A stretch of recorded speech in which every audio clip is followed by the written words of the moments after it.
Viewers, hello viewers, welcome back to my channel. আশা করি সবাই ভালো আছেন, সুস্থ আছেন। প্রত্যেক দিনের মতো আজকেও এক রেসিপি এনে হাজির করেছি। আশা করি আপনাদের ভালো লাগবে। প্রথম থেকে শেষ পর্যন্ত দেখার অনুরোধ রইল এবং দেখে যদি ভালো লাগে অবশ্যই চ্যানেলটা সাবস্ক্রাইব করে নেবেন এবং পাশে থাকা বেল আইকনটা প্রেস করে দেবেন। তাহলে প্রত্যেক দিনের নতুন নতুন ভিডিও আপনারা পেয়ে যাবেন। আর যারা আমার অনেক দিন থেকেই চ্যানেলটাকে সাবস্ক্রাইব করে রেখেছেন তাদেরকে আমার অসংখ্য ধন্যবাদ। এখন আমি রেসিপিটার নামটা একটু বলে দিই। আজকে বানিয়েছি পাতলা চিকেনের ঝোল। এই চিকেনের ঝোলটা কিন্তু সুন্দর একটা কালার এসেছে। আমি কিন্তু কোনো রকম কালার ব্যবহার করিনি। হালকা যেমন নর্মাল যেটা ন্যাচারাল কালার সেটাই আমি কিন্তু ব্যবহার করেছি, কালারটা ব্যবহার করিনি। এখানে প্রথমে কড়াটাকে গরম করে নিয়েছি। গরম করে নিয়ে তারপরে আমি কড়ার মধ্যে তেল দিলাম এবং তেলটাও কিন্তু এখানে গরম হয়ে গেছে। আর এখন হচ্ছে আলু ভেজে নেব।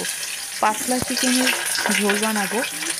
একটু গরম পড়ে গেছে, একটু পাতলা ঝোলটাই কিন্তু খেতে ভালো লাগবে। আর এখন কিন্তু চিকেনের দামটা কিন্তু বেশ বেড়ে গেছে, প্রচুর দাম এখন।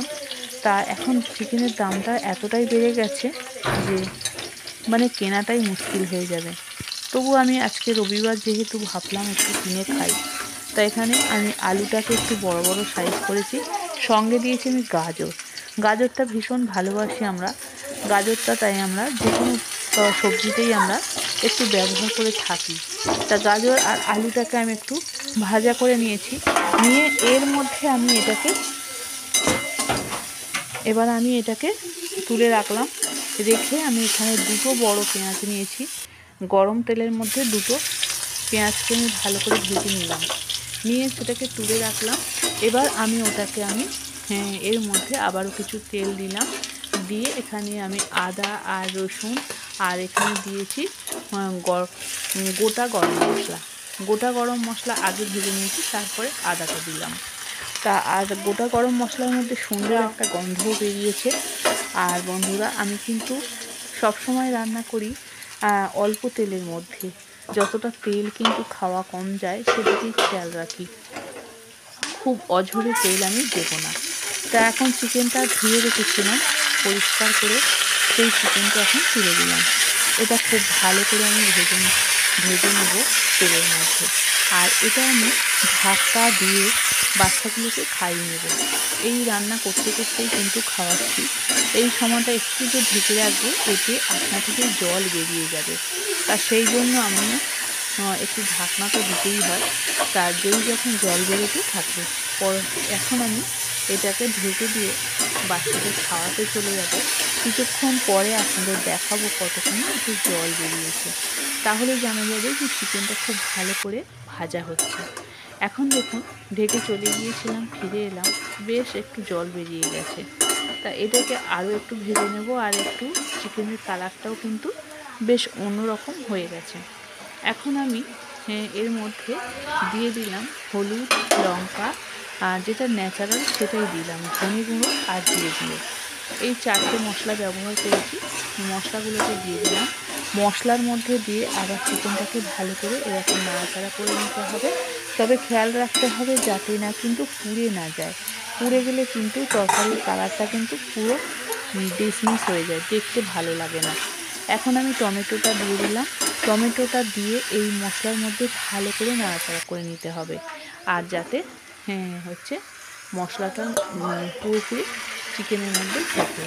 এখন আমি যে গাজর আর আলুটা ভেজে রেখেছিলাম ওটাও তুলে দিলাম। আর আমার তো খুব ভালো লাগে চিকেনের মধ্যে একটু আলু দিতে। আলু কিন্তু যদিও অ্যাভয়েড করা উচিত, কিন্তু তবুও একটু আলু যেন দিলে তরকারির টেস্টটা কিন্তু অন্যরকম হয়ে যায়। তো এখন আমি কষানোর শেষে আমি লবণটা দিচ্ছি। এরপরে আরও একটু কষাবো, যেহেতু লবণটা পুরো তরকারির মধ্যে ভালো একটা টেস্ট এনে দেবে এবং পুরো তরকারির মধ্যে যেন সমানভাবে হয়। তাই আরও একটু নাড়াচাড়া করলাম। করার পরে এখানে কিছুটা জল দিলাম।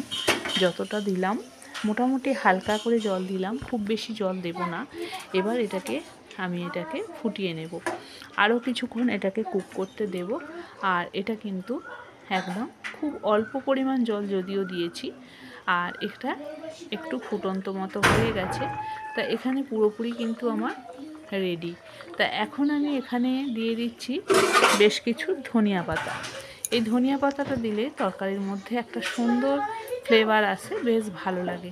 তা বন্ধুরা, আজকের এই চিকেনের পাতলা ঝোলটা আপনাদের কাছে কেমন লেগেছে অবশ্যই কমেন্ট করে জানাবেন। আর দেখুন কালারটা কি সুন্দর হয়ে গেছে, দারুণ সুন্দর লাগছে। আমি এখন নামিয়ে নিয়েছি আর খুব সুন্দর লাগছে এই চিকেনের হচ্ছে কালারটা।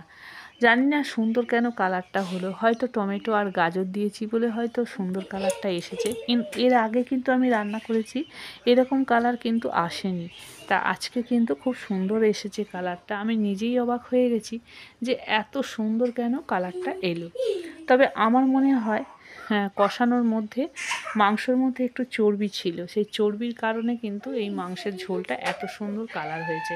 তা বন্ধুরা অবশ্যই কমেন্ট করে জানাবেন আপনাদের কাছে কেমন লেগেছে। তাহলে আবার পরবর্তী ভিডিও পেতে আপনারা অবশ্যই চ্যানেলটাকে সাবস্ক্রাইব করে নেবেন এবং পাশে থাকা বেল আইকনটা প্রেস করে দেবেন, তাহলে নতুন নতুন ভিডিও আবারও পেয়ে যাবেন। আর বন্ধুরা অনেক ভালো থাকবেন, সুস্থ থাকবেন। আবারও নতুন কিছু নিয়ে আপনাদের সঙ্গে দেখা হচ্ছে। আজকের মতো বিদায় নেই, টাটা।